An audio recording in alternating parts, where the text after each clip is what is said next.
Se você acha que já ouviu tudo, isto é só o começo. Marscast, o podcast sobre 30 Seconds to Mars. Salve, salve, Echelon brasileiro! Bem-vindos ao Marscast número 15, Simbologia do Mars. Hoje eu tô aqui com a Mi Campari e com a Annelise Bosa. Oi, olá! Pra quem não sabe, gente, a Anne e a Mi, elas são administradoras do Marscast junto comigo. E também, a partir de agora, são responsáveis pela edição do podcast. Então, todo esse trabalho legal que vocês estão vendo aqui é feito pela Mi e pela Anne. Estou também hoje com o Matheus. Oi, Matheus! E aí, Dina? E com o Jeff, que é nosso convidado especial, que é do site Gelo Negro. Ele fez 2 posts muito legais e muito especiais sobre a simbologia do Mars. E ele está aqui hoje para falar um pouquinho sobre a simbologia do Mars, que muita gente tem interesse, curiosidade, principalmente os novos Echelon. Bom, para começar, Jeff, me fala um pouquinho sobre você e o teu site, Gelo Negro.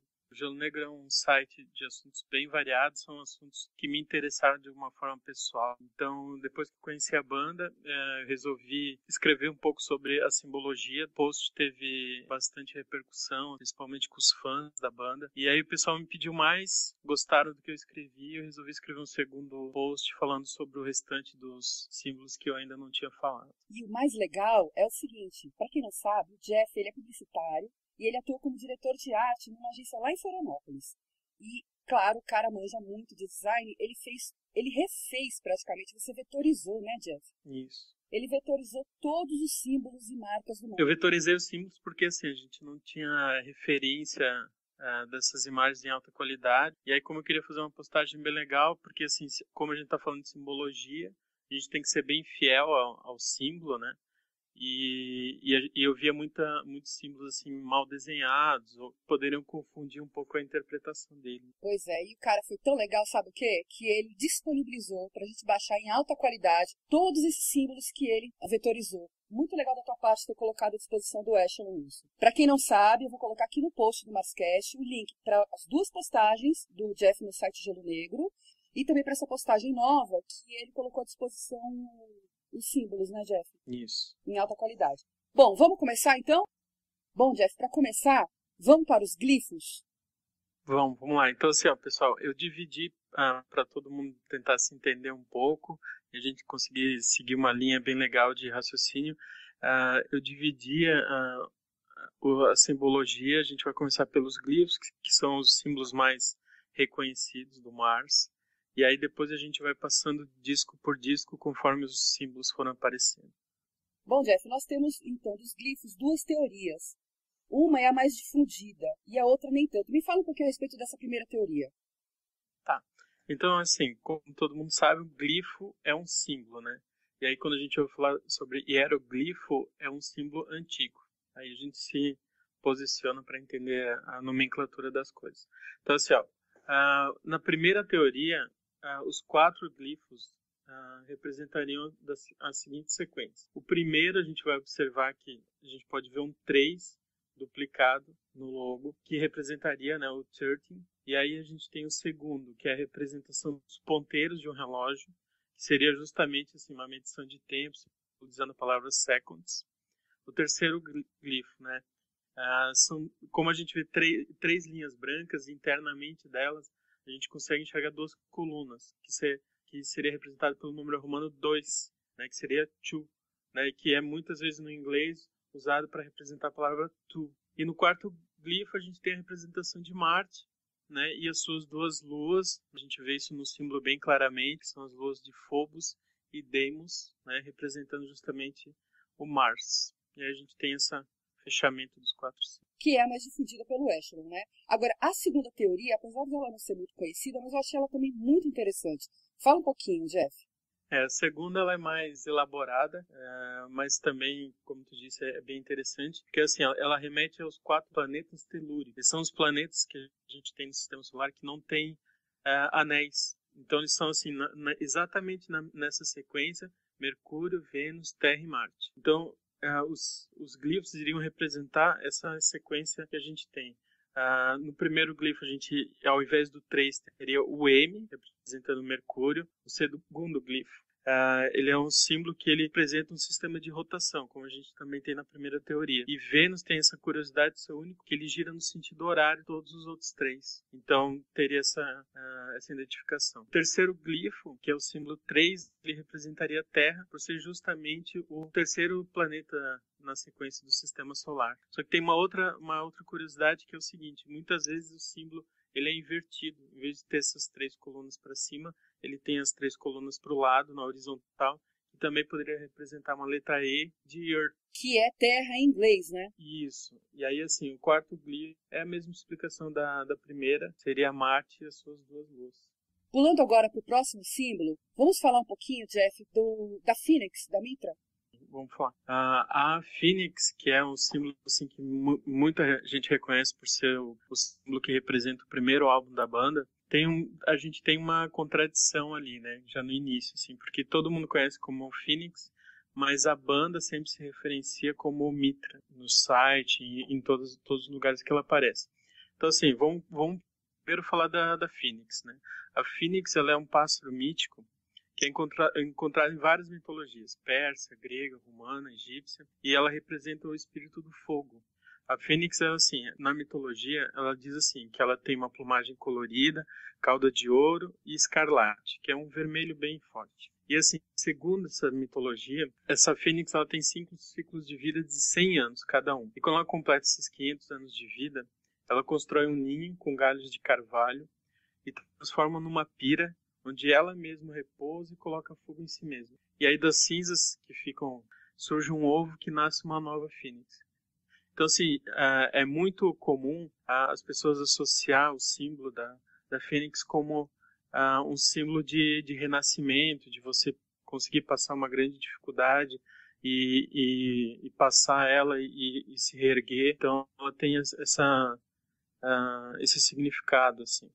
E a história da Fênix tem muito a ver com a história de vida dos meninos, né? Saiu recentemente uma entrevista que eles se abriam completamente, assim, falava de assuntos que evitavam até então, falando da história de superação, envolvimento com drogas, e agora eles estão onde estão, fazendo turnê, tocando nos maiores festivais, etc. Isso tem muito a ver com a história da Fênix, né? De se reerguer das cinzas. É exatamente o que os meninos acabaram fazendo, se reerguendo dos problemas e chegaram onde estão.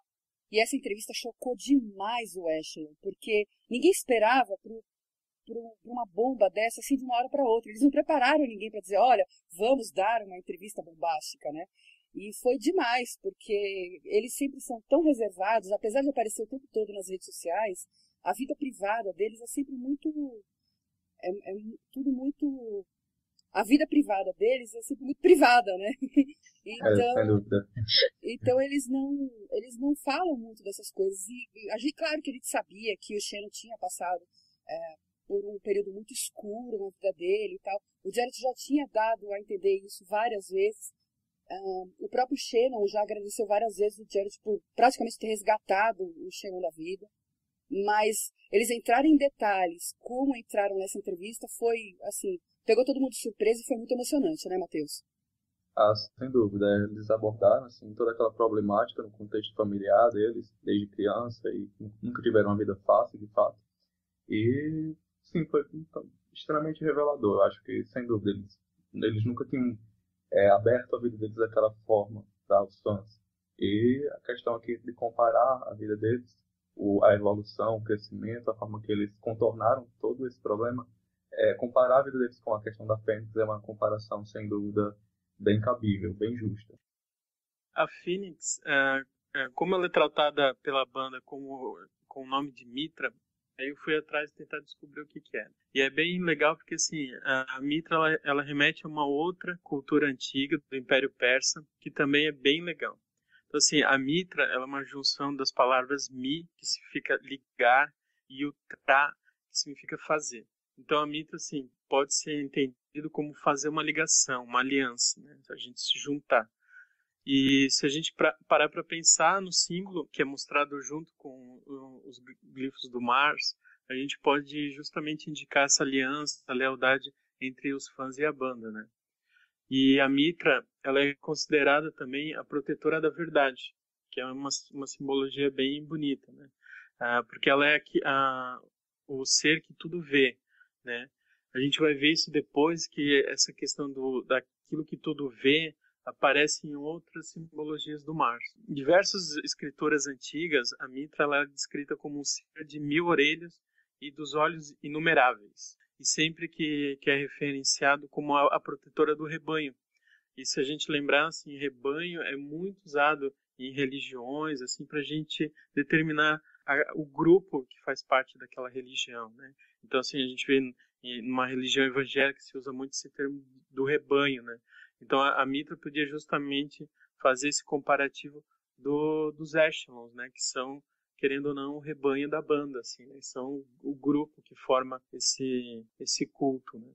Fantástico. Agora, Matheus, vamos falar um pouquinho sobre o Da Vinci's Demons agora? Sem dúvida. A gente falando aqui sobre Mitra e tal, eu me recordo, série que recentemente a Dida me indicou, né, o Da Vinci's Demons. E é uma série que retrata exatamente isso, a questão da antiga sociedade secreta que existia, os filhos de Mitra, e que era exatamente isso. Mas a gente pode fazer essa associação. Assim como existe a relação dos fãs com a banda, da mesma forma é nessa sociedade que seus mestres e os seus aprendizes, eles estabelecem essa aliança de compromisso em buscar a sabedoria, em buscar o conhecimento supremo, a iluminação. E é bem isso, os filhos de Mitra e essa relação que existe. Então é algo bem assim comparativo, a relação entre os fãs e o Mars. Para vocês que estão ouvindo agora, e se tem alguém aí que eu acredito que deve ter bastante Echelon, que é série maníaco, eu, a Anne e a Mia, a gente já não tem mais tempo para dormir, a gente só assiste série, entendeu? Então... Exatamente, vamos mudar de assunto, porque assim, não tem tempo. O que eu quero dizer é o seguinte, eu indico muito essa série, ela não conta histórias de Leonardo da Vinci, mas ela é baseada em fatos reais da história de Leonardo da Vinci.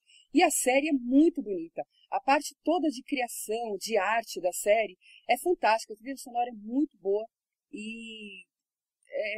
tem um pouco de aventura e tem um pouco de misticismo e fala também dos filhos da Mitra e de outras coisas, é muito legal. Mexe um pouco com invenções e tal, é muito legal, gente. Da Vinci's Demons, eu aconselho vocês a assistirem.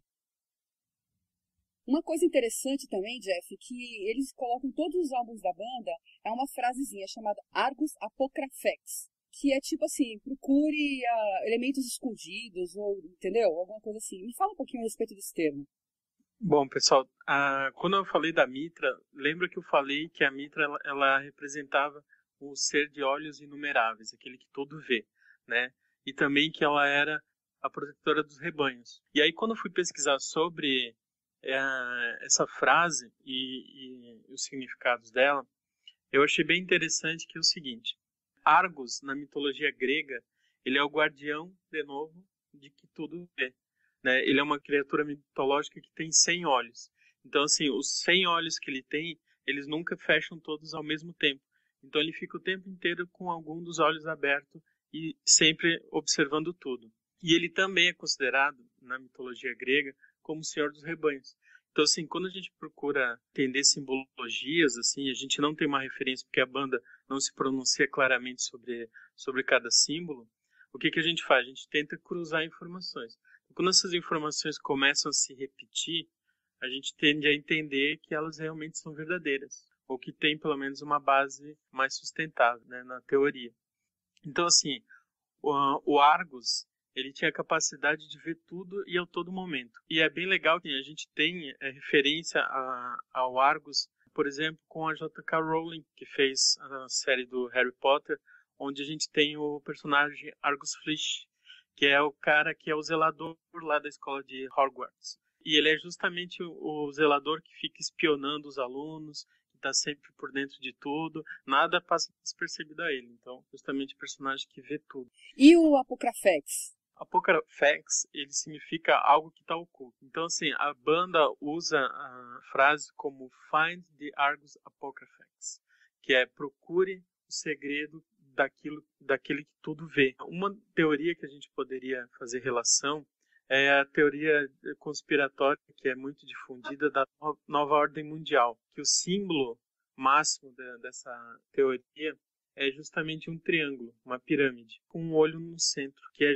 o olho que tudo vê. Aquele que é capaz de monitorar as pessoas, de ver tudo que está acontecendo. A gente está vendo isso agora com as notícias que saíram dos Estados Unidos, onde eles estão declarando que os Estados Unidos controlam o povo muito mais do que a gente realmente imaginava, ou que a gente já imaginava, mas que não tinha comprovações claras. Esses nomes, assim, e outras referências. Por exemplo, Tolkien, que escreveu O Senhor dos Anéis, ele também tem um ser que tudo vê, que é o Sauron, que é justamente a manifestação do mal. Quer ver a todos porque ele quer a todos governar. E para isso ele precisa vigiar as pessoas. E por isso a referência aos Estados Unidos, que, para quem não sabe, de uns meses para cá, foi revelado que tem espionagem em tudo quanto é lugar, não só nos Estados Unidos, mas em outros países. E que também agora está bombando aí nos jornais que Lula e Dilma também estavam apoiando os Estados Unidos em toda essa parte de espionagem, digamos assim. Então, é uma boa referência, Jeff, boa referência. Sem dúvida. E só completando aqui, Dida, para quem não sabe, quando esse projeto de intervenção, de observação nos nossos e-mails, que foi a bomba assim, que explodiu recentemente, quando isso tudo começou há alguns anos atrás, o projeto, de início, ele era chamado de Projeto Echelon. Informações vão sempre se cruzando, né? Os nomes vão se repetindo, as referências. É a velha história das coincidências, elas não existem. Agora, pulando para o próximo símbolo, que é a trindade, que são os 3 crânios. Eu acho super interessante. E outra coisa, tem uma explicação aí que o Jeff vai dar para vocês, que faz referência também ao que o pessoal do rock and roll fala, né, das caveiras e tal. Mas fala você, Jeff, vamos lá. Bom, a trindade, a gente tem que esclarecer uma coisa antes de começar a falar sobre ela. Quando uma caveira ela não possui a mandíbula, ela é chamada de crânio. Por isso que a gente se referencia à trindade do Mars como os 3 crânios. Eles são usados pela banda e representam claramente uma trindade, justamente os 3 integrantes da banda. E o crânio ele possui assim, inúmeros significados em inúmeras culturas diferentes. E apesar de a gente geralmente associar com a morte, o crânio ele é justamente a consciência da mortalidade. Então, se você sabe que você é mortal, você necessariamente valoriza a tua vida. Então é justamente o contrário, em vez de ser uma coisa negativa, um símbolo bem positivo.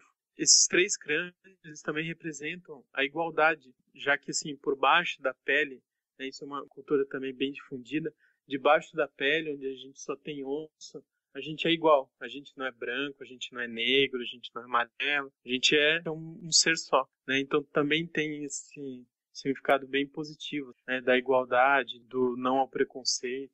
Sabe uma coisa que eu queria adicionar aqui também?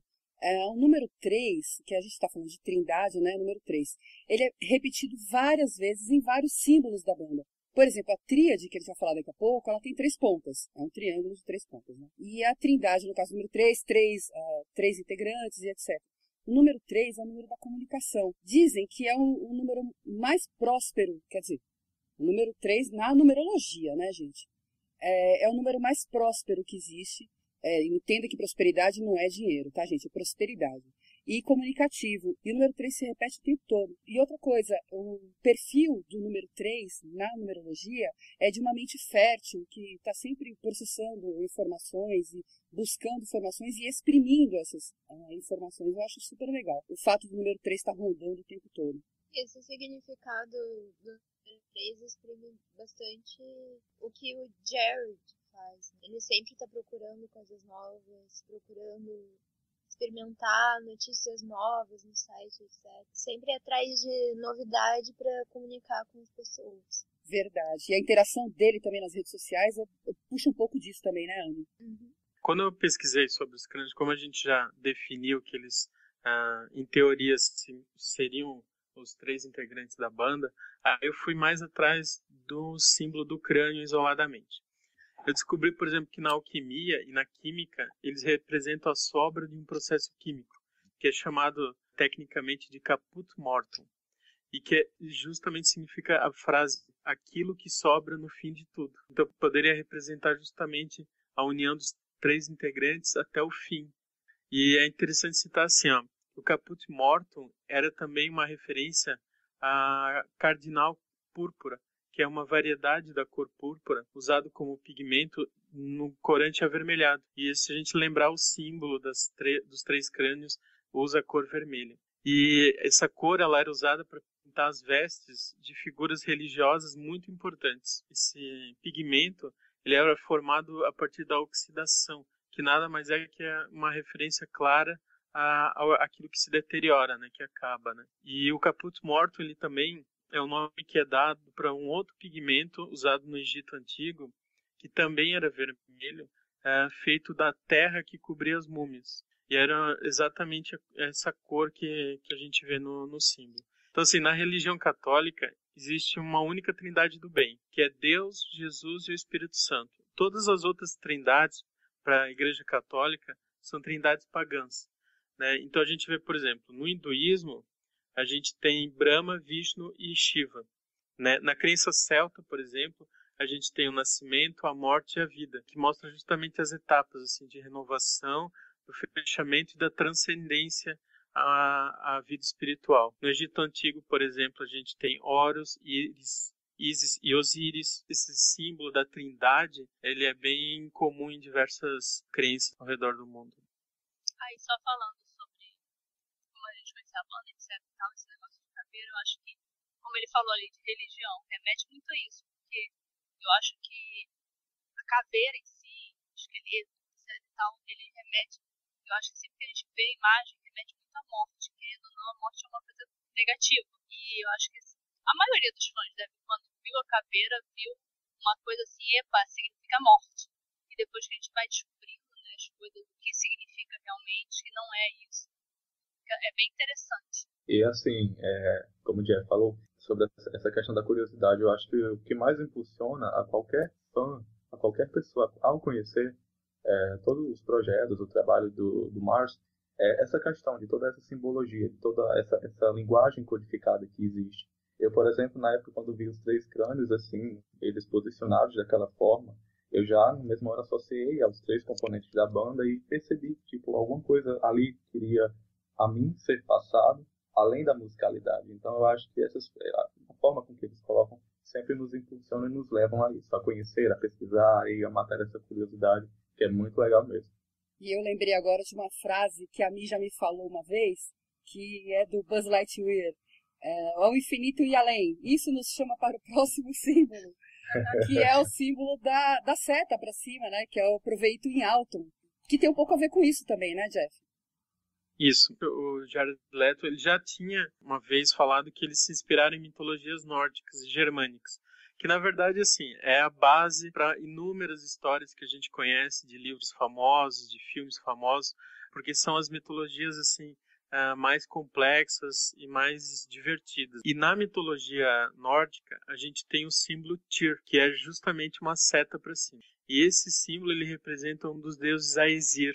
Os Aesir eles eram o grupo dos deuses do bem, que ficavam, digamos, no céu. E esse deus ele estava muito relacionado ao combate, né? Ele é relacionado à luz, ao juramento, e ele, por ele ter essa significância, ele virou o patrono da justiça. E na mitologia germânica, nos tempos vikings, assim, o Tyr ele abriu caminho para Odin, que era filho de Ymir, que era o grande deus do mar e do inverno, e Tyr ele não tinha uma das mãos, porque ele perdeu ela quando ele lutou com o deus lobo Fenrir. E esse gesto que ele fez de abdicação, de lutar para que os Aesir pudessem capturar o deus lobo, transformou ele assim, num símbolo da entrega, né, da dedicação. Assim. Então a seta, que virou o símbolo desse deus, ele também representa uma lança, assim, e significa também uma arma do símbolo da justiça. E também remete, Jeff, na mitologia greco-romana, que essa seta para cima, ela é o planeta de Marte, né? Mars, né? Isso. Eu achei uma referência que falava sobre a mitologia greco-romana, onde Marte também, além de ser representado pela seta, ele é uma deidade, que é um anjo protetor. E é o anjo protetor de quem? Dos soldados. Então, o Echelon, muitas vezes, é associado como um soldado. E a gente também vê o Echelon como um termo de guerra, né? E guerra e batalha é um termo bem recorrente nas músicas do Mars. E o próprio nome Echelon tem origem do exército, com a definição de atacar em ondas. É um termo do exército com essa definição. Completando a Anne, esse termo Echelon ele surgiu nas guerras napoleônicas, né, que foi usada por Napoleão a primeira vez para simbolizar exatamente isso. Todos os soldados atacassem junto, então ele gritava ataque Echelon, e todos atacavam ao mesmo tempo. O ataque que eles faziam, ficou bem conhecido, porque o Napoleão ele conseguiu ganhar várias batalhas com muito poucos soldados comparado aos inimigos, justamente por esse ataque Echelon que ele fazia, que era um ataque onde existia uma formação em tríade, era justamente uma formação em triângulo. Eles atacavam por 3 lados diferentes. Sim, Jeff, vou aproveitar que você está falando aí da tríade. Para quem não sabe, a tríade saiu no álbum This Is War, que foi lançado em 2009. Era o contorno, né? A tríade eram os contornos da tríade. E agora, nesse álbum, Love, Lust, Faith and Dreams, que saiu agora em 2013, a tríade sai em negativo, né? Você viu isso, Jeff? Vi o novo símbolo. E assim, o novo álbum com certeza vai gerar um novo post, né? De vários outros símbolos que devem vir por aí. A tríade, ela é bem interessante. Agora ela vem invertida, ela mostra os lados internos do triângulo. Mas é bem interessante a gente saber como ela se originou, né? Qual a explicação que a gente achou da tríade que já era usada no This Is War. Tem uma coisa bem interessante. Todo mundo acha que o triângulo, por ser 3 lados iguais, representaria uma unidade. Só que, por exemplo, a sociologia discorda um pouco dessa relação de trinca, né? Então, assim, quando 3 pessoas têm uma amizade, por exemplo, 3 amigos juntos, a tendência social é que 2 dessas pessoas se unam mais e acabam deixando uma terceira de lado. Só tem uma situação onde isso não acontece. Quando uma das pessoas ela é soberana às outras 2. Ela tem um pequeno destaque a mais. E as outras 2 se tornam pessoas devotas àquela pessoa que é o foco. E a gente pode fazer um paralelo com o Jared Leto, que é o símbolo maior da banda, como toda a banda. O vocalista sempre é o líder, então a gente também poderia talvez fazer uma associação de que o triângulo representaria essa dedicação deles ao Jared Leto. Deixa eu só fazer uma observação. São realmente, você tem razão, pouquíssimas bandas não tem como líder o seu vocalista. Por exemplo, Metallica, né? Mas o que eu queria te dizer é o seguinte: se a gente for pela ordem natural das coisas, o irmão mais velho sempre é o mais dominante, né? E isso foi uma questão que sempre me deixou super curiosa. Apesar do Shannon ser o irmão mais velho, quem é o líder da banda é o Jared. E eu sempre fiquei encucada com isso, puxa vida, mas o natural sempre é o irmão mais velho ser o líder, né? No âmbito familiar, etc. Mas depois dessa entrevista que nós comentamos agora há pouco, do Jared ter ido para Hollywood e aí depois ter resgatado o Shannon da vida que ele levava e tal, foi que me veio perceber que a dinâmica ali daquela família mudou muito depois que o Jared foi para Hollywood. Porque a partir do momento que ele começou a ganhar dinheiro e ter uma solidez financeira e que pôde proporcionar uma estabilidade maior tanto para o irmão quanto para a mãe dele, porque para quem não sabe eles eram muito pobres, e o Jared fala isso o tempo todo, foi que o irmão mais velho viu no irmão mais novo, o Jared, um apoio. E aí o líder, naturalmente, se tornou o Jared, né? Isso pega muito assim, você falou essa questão de Hollywood. O Jared acabou ficando mais famoso por conta da carreira dele de ator. Então isso eu acho que também acabou, digamos, favorecendo essa liderança dele. Eu acho que é uma mistura das 2 questões. Foi ele indo para Hollywood e conquistando seu espaço lá que ele conseguiu ajudar o irmão dele e criou esse laço ainda mais forte com o irmão dele. Esse dominante, de uma forma geral, é o Jared, por causa da carreira que ele construiu, de tudo que ele conseguiu construir e da fama que ele teve. Mas também tem essa questão mais familiar que seria o porquê do Shannon, que é o irmão mais velho, não ser o dominante no caso. E o que eu acho legal na dinâmica da banda, entre os 3 ali, é assim, o Jared como líder, né, e visionário, o Shannon como se fosse assim, estou aqui para qualquer coisa, né, é o que se chama de pau pra toda obra, né, e a força da banda, e o Tom é aquela leveza de pessoa e transparência. O Tom me parece uma pessoa assim tão pura de coração, sabe? E é como o próprio Jared falou naquele trailer pequenininho que a gente viu de Artifact, que o Tomo era aquilo que a gente via, ele era daquele jeito ali, na vida natural dele. E eu acho que essa simbiose entre os três é o que favorece a banda seguir em frente, principalmente nessas viagens loucas que eles fazem, nessa turnê, por exemplo, de 2 anos ela vai estar citada, um show atrás do outro, que é um ritmo louco, né? Sem dúvida. A gente fala assim da relação dos três, né? Da forma que eles se posicionam e tal. E eu aqui pensando, a gente colocou a questão das personalidades de cada um, que são pessoas que têm sim as suas diferenças. Mas o interessante é que essas diferenças, em alguns momentos, elas se parecem. Eu acho que é isso que estabelece essa interação, esse elo entre os três. E a gente volta novamente ao assunto da Trindade, né? Que é o número 3, está aí espalhado pela banda à torta e direito, né, Jeff? Isso. Eu acho que assim, a Trindade, como a gente já tinha comentado quando a gente falou sobre os crânios, que também são representados numa tríade, deve ter algum segredo universal sobre isso, né? Esse tripé que sustenta todos os tipos de cultura, assim. Então a gente vê, por exemplo, tem a lua crescente, minguante e cheia, que é uma tríade.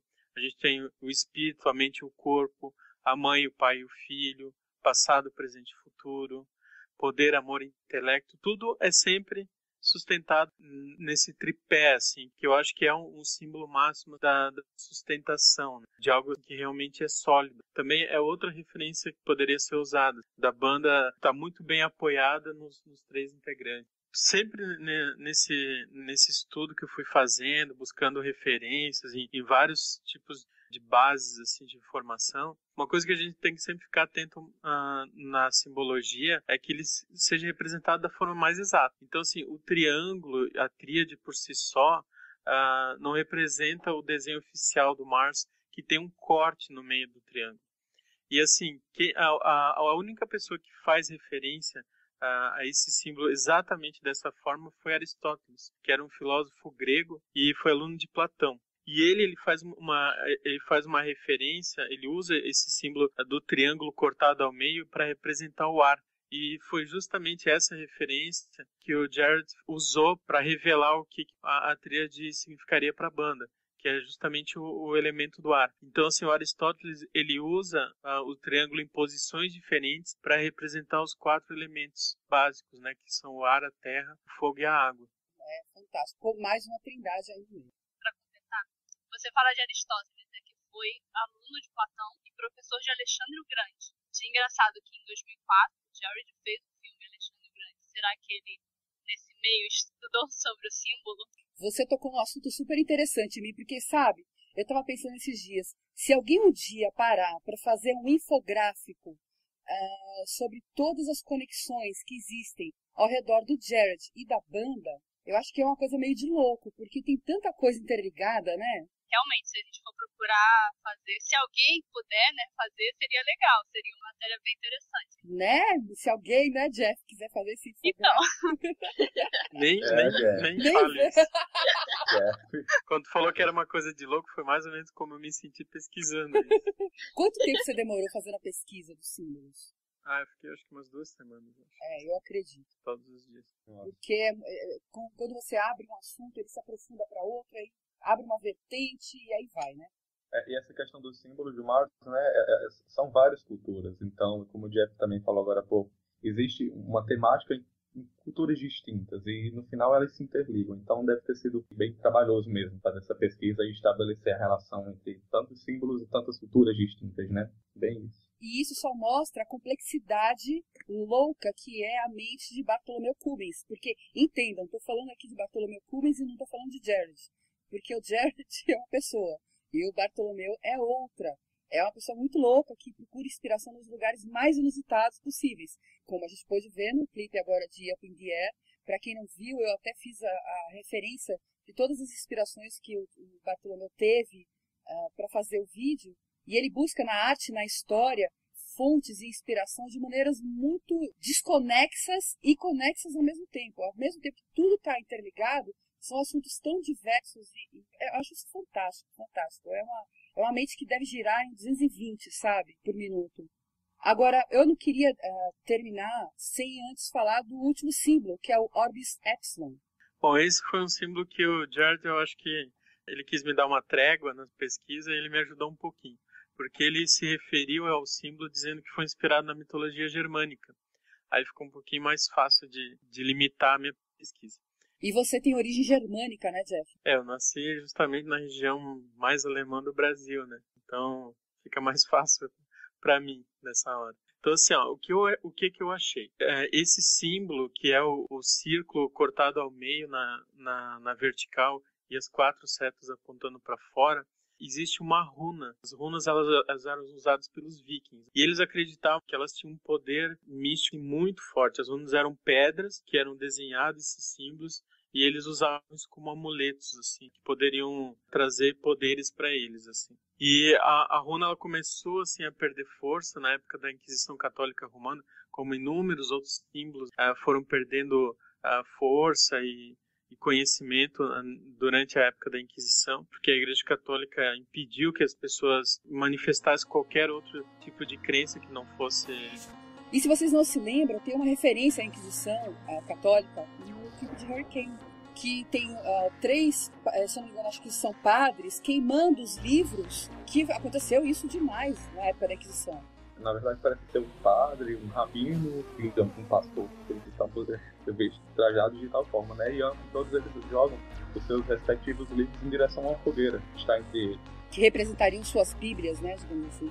Isso, Bíblia. A gente, assim, qualquer pesquisa que você faz de simbologia, a gente sempre vai remeter a estudos antigos, a civilizações antigas, e religião é sempre um assunto que vai permear essas simbologias, assim, e é automático que, assim, uma religião sempre considera a outra equivocada. Por isso que, quando a gente pesquisa um símbolo, a gente tem que tentar achar essa referência correta, porque para uma crença ela é um símbolo positivo, para outra ela é um símbolo totalmente inverso. Por isso que é bem interessante a gente conseguir encontrar essas referências. Então, assim, as runas, como elas foram perdendo força, elas tiveram um retorno, as pessoas começaram a voltar a estudar as runas lá por volta de 1880 e o começo de 1900, quando ordens religiosas como a Teosofia, a Maçonaria, a Rosa Cruz, né, o Templário, são outras religiões, seitas e crenças que envolvem inúmeros símbolos e misticismo também, né? Uma coisa que eu falei no meu texto, eu falei justamente, por exemplo, do Hitler, que a gente tem toda essa associação negativa dele ter usado a suástica, que é um símbolo hinduísta de religião, para a galera mais nova, assim, ou que não tem conhecimento na religião hindu. A gente sempre vai ver esse símbolo como um símbolo nazista, de preconceito, de discriminação, porque foi usado por alguém de uma forma negativa. Interessante falar do lado 1, do significado, me fez lembrar de quando eu tava esperando pro show da Turt em São Paulo, em 2011. Tava horas na fila e daí eu comecei a puxar papo com segurança. Eu tinha desenhado as glifes no braço, assim, e ele, curioso, perguntou, o que é isso? Daí eu peguei e, é um dos símbolos da banda.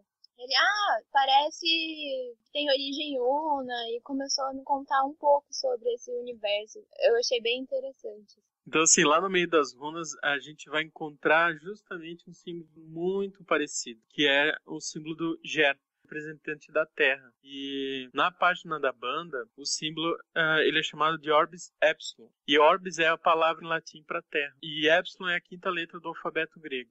Então, assim, na matemática, esse símbolo Ger, ele representa as pequenas quantidades ou algo que tende a zero. Então, na teoria das linguagens formais, que foi uma das teorias que eu pesquisei, significa uma sentença vazia. Poderia significar assim, por exemplo, eu fui enumerando algumas teorias. Eu fiz 3 teorias sobre isso, já que eu não encontrei um significado definido. Uma é que orbis, como significa terra, e as setas apontam para fora desse círculo cortado, que é o epsilon, seria justamente mostrando que o Mars já alcançou todos os cantos da Terra e talvez ultrapassando esses limites. Na outra teoria, por exemplo, orbis sendo um conjunto vazio, ele poderia representar como a gente é insignificante diante do universo. A cada dia eles estão descobrindo novos planetas, novas galáxias, e cada vez que se descobre isso, a gente se torna um pouquinho menor nesse universo gigante. E na terceira teoria, o epsilon ele poderia representar uma energia contida em um determinado material. Então, assim, poder representar a energia da terra, a energia das pessoas. E se a gente lembrar do símbolo dos 3 crânios, que a gente já falou, do álbum A Beautiful Lie, as setas elas apontam para o centro e não para fora. Então a gente também poderia talvez pegar etapas da banda onde a banda estava mais reclusa, mais voltada para si, e agora expandindo e atingindo os 4 cantos do planeta. Né? Lembrando que há pouco tempo atrás o Jared fez uma tatuagem do Fabrice nas costas bem grande. Não sei assim o significado exatamente para ele, acho que ninguém sabe.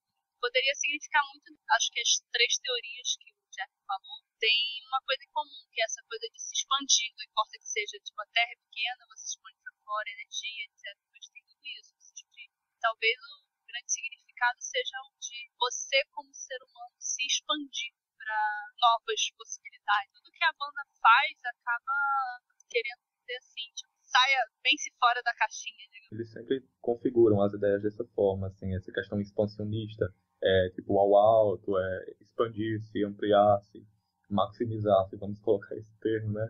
Sempre buscar o conhecimento. Acho que essa é uma das mensagens mais fortes que a banda sempre nos passa. E a Phoenix também, né? Complementando o que a Mi estava falando, a Phoenix, que é renascer das cinzas, né? E eu acho lindo o significado da Phoenix, eu sou apaixonada. Agora, Jeff, tem mais um símbolo pra gente falar, e eu deixei ele pro final, porque ele é tão, tão, tão importante que a gente não poderia terminar o cast de outra maneira, que é a palavra Echelon. A gente já falou da palavra anteriormente, a respeito de significados militares, etc., mas, Jeff, você também fez uma pesquisa sobre o termo, né? Como eu falei, em todas as pesquisas que eu fiz, eu sempre tentei usar referências próximas, né? Então, como o Jared falou sobre as runas, assim, sobre a mitologia germânica, então foi justamente nas runas que eu fui buscar o X, que representa o Echelon, né? Porque, assim, o X, como é um símbolo muito simples, e ele poderia aparecer em inúmeras culturas diferentes, eu tentei me limitar à cultura viking das runas. Nessa cultura, o X ele representa o Gebo, e o Gebo representa a runa do presente. Só que assim, presente no sentido de uma dádiva que você ganha, de algo de muito bom que você recebe. Uma frase que diz assim: para cada dom, uma maldição. Então, se a gente for pensar, por exemplo, o X representando os fãs da banda, a gente sabe que é um grande presente que a banda ganhou, se tornar uma banda famosa, conhecida em todo mundo, só que isso também envolve um grande preço da dedicação, de viajar pelo mundo todo, de sempre conseguir suprir as expectativas dos fãs a cada novo álbum. É engraçado, falou de dádiva, que o X representaria uma dádiva. É uma das frases que eu mais ouço minha vida inteira, é que a maior dádiva que a gente tem na vida é a família. E acaba que é isso que o Echelon é. Não só para a banda, mas entre nós mesmos. Nós viramos não só um grupo de fãs, mas a gente agora é uma família. E outro símbolo que também é usado pela banda tem um X preto no meio com os glifos em volta. Então tá aí o X que o Jeff tá falando, né? Sim, é verdade. Aparece no CD A Beautiful Lie. E é engraçado que o que remete assim, a imagem é que é a banda, que é os símbolos, glifos, né? E o Echelon junto. A gente já aprendeu com o Homem-Aranha que grandes poderes envolvem grandes responsabilidades. Então, assim, é normal que a banda, quanto mais ela cresce, quanto mais o Echelon vira um grupo ainda maior, assim, pelo mundo todo, vai crescer a responsabilidade da banda sobre os novos álbuns, tudo que eles declaram, tem toda a expectativa dos fãs. Nesse símbolo que a gente estava comentando do Gebo, ele é usado justamente para representar uma união de troca mútua. Por exemplo, um casamento é usado o Gebo. A gente podia fazer uma associação muito fácil do X representando o Echelon, sendo a união da banda e dos fãs. E o Gebo ele é sempre referenciado como um símbolo de algo recíproco, seja para o bem ou para o mal. Então, por exemplo, assim, as velhas expressões que a gente conhece, tudo que vai e volta, toda ação tem uma reação, tudo que você dá, você vai receber algo de volta.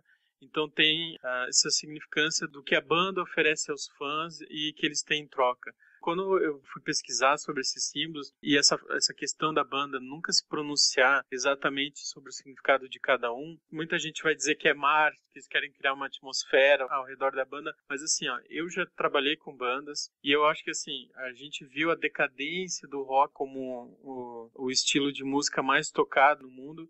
E a gente vai vendo que cada dia as bandas, principalmente na era da internet, quando a gente viu as gravadoras quebrando e não podendo mais produzir as bandas, porque as pessoas começaram a baixar música da internet, a gente percebeu que as bandas começaram a parar de fazer coisas. Então, se você pegar bandas antigas, já existia isso. O Kiss é uma banda que vivia toda atrás de simbologismo. Se a gente vê os CDs do Kiss, as capas dos CDs, é a mesma coisa que o Mars faz hoje. E isso eu acho que, assim, pra mim, eu vejo como uma experiência completa que a banda oferece. De você ter coisas sobre a banda, da banda querer passar uma mensagem, aproveitar o espaço que eles conquistaram pra levar uma mensagem pro público, trazer um questionamento. Eu acho que isso é tudo bem interessante. Ele falou uma coisa assim, tipo, eu me vi muito bem nesse comentário. E depois de ter conhecido o trabalho da banda, ver toda essa apologia aos símbolos, a gente começa a pesquisar qual Ashton que nunca virou à noite na frente do computador, pesquisando sobre esses símbolos, pesquisando, lendo as letras, as composições, tentando destrinchar o que talvez esteja implícito ali.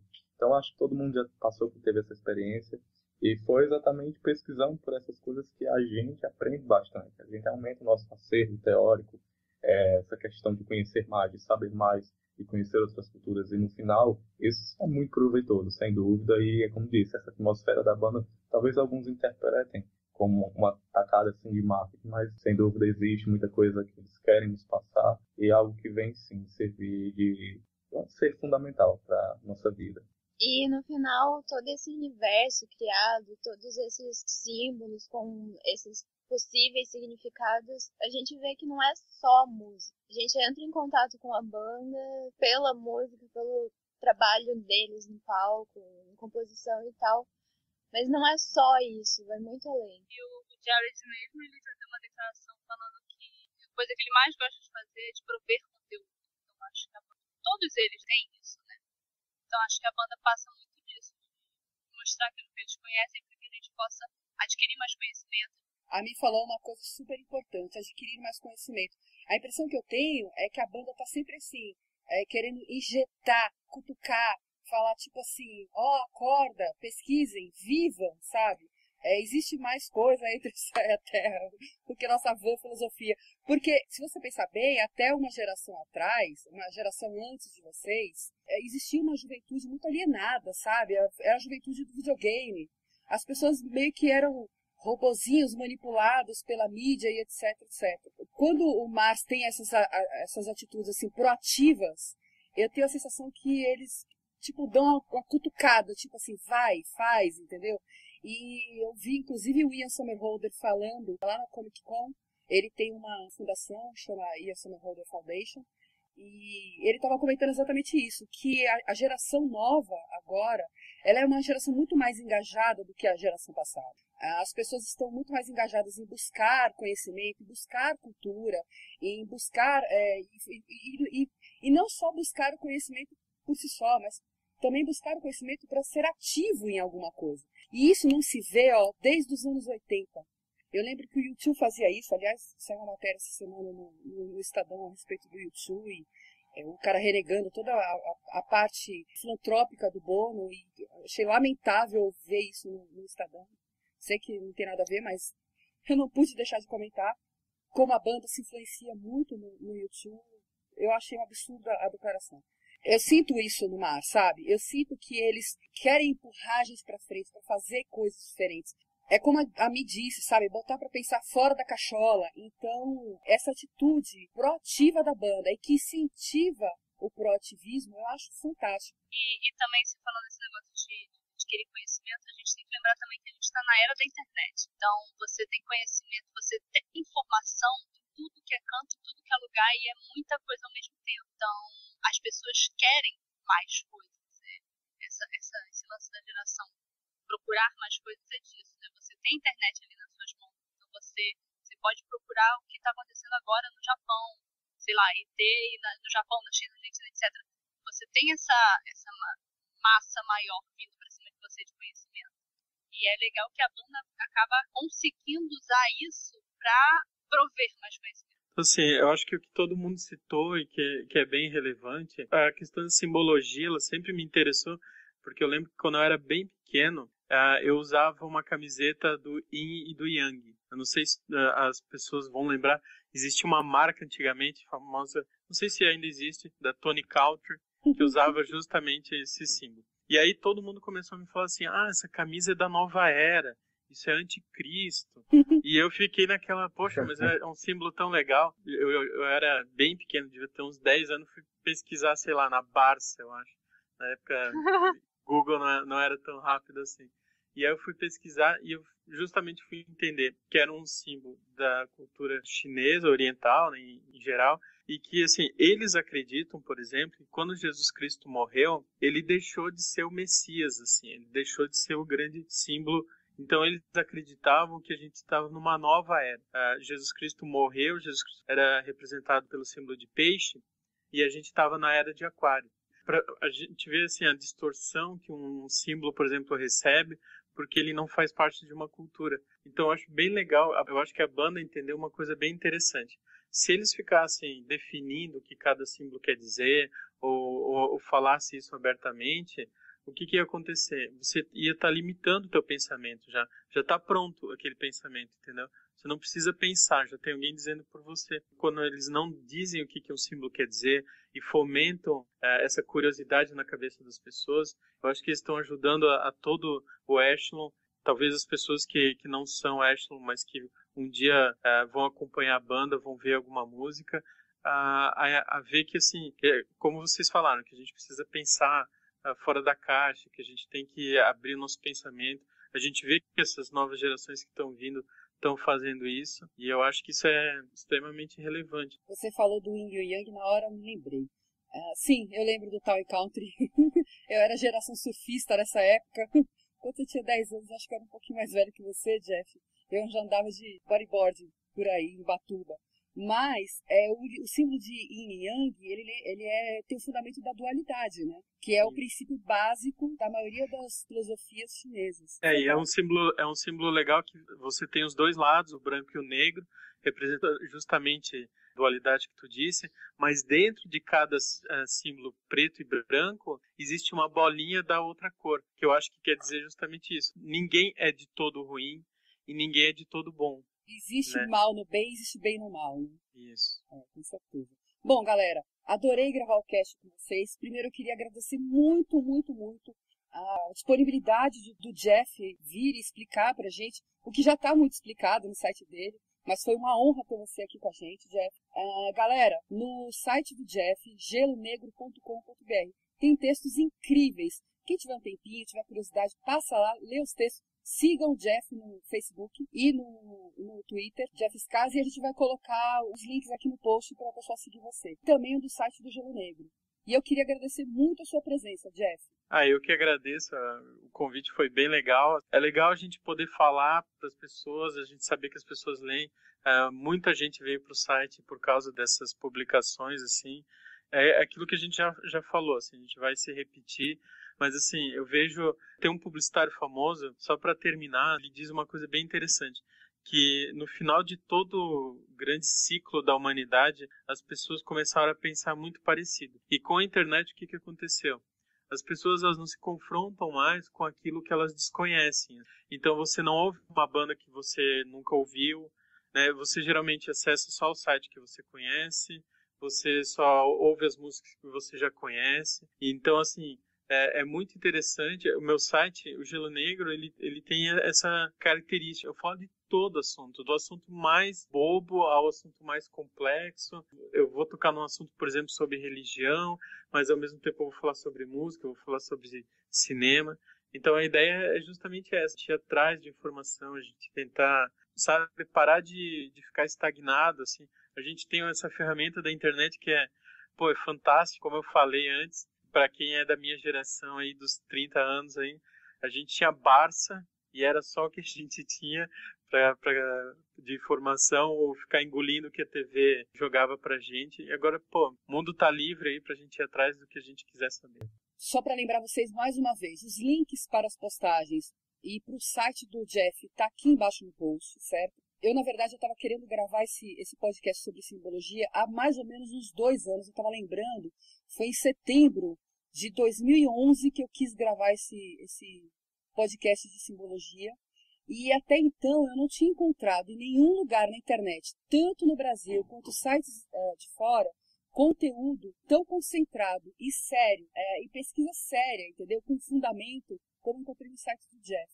E quando eu achei o site dele na internet, acho que há meses atrás, né, Jeff? Isso. Eu entrei em contato com ele e falei, Jeff, vamos gravar um podcast assim, assim, assim, assado. Ele topou, só que aquela história, né? Jeff pra lá, trabalhando, eu trabalhando, e a gente não teve tempo de gravar, e calhou de a gente conseguir gravar agora, finalmente, esse cast que pra mim é uma preciosidade, porque se eu tivesse nas mãos um podcast com tudo reunido sobre a simbologia do Mars, de uma maneira tão séria e concisa e com fundamento como tem esse daqui, nossa senhora, teria poupado semanas e semanas de pesquisa, como deve ter sido para um monte de gente, né?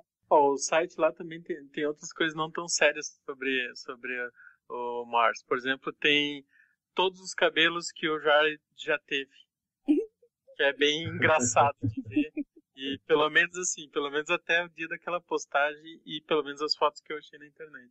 Mas é bem engraçado ver esse camaleão que ele é. Assim. E a doação linda, maravilhosa do Jeff com as imagens em alta resolução, hein, galera? Podem entrar lá e baixar, que ele botou disponível para todo mundo baixar. Mi, Anne, querem falar mais alguma coisa antes de fechar? Eu queria agradecer mesmo pro Jeff ter vindo aqui explicar muita coisa que ele falou. Apesar das pesquisas intensas pela internet, eu não sabia. Aí acabei descobrindo e gerou mais, assim, vontade de pesquisar novamente, ler mais coisas, e acho que é isso que a gente quer com esse podcast, fazer as pessoas que ouviram, por favor, entrem no Google, entrem no Wikipedia, etc e tal, e pesquisem mais coisas que vocês vão adorar. Só queria falar que eu adorei participar, também foi divertido. Só. Eu também Guido, tem um agradecimento aqui, agradecer primeiramente a você, Guido, né? O Jeff, com relação ao seu post, né? Cara, como a Guida falou, é o melhor que eu já li de todos. E toda a gente já pesquisou muita coisa, então a gente sempre encontra coisa muito assim, dispersa, solta. Mas você não, você teve a preocupação de tratar com seriedade em organizar, e isso, sem dúvida, na minha opinião, foi o melhor de todos que eu já vi.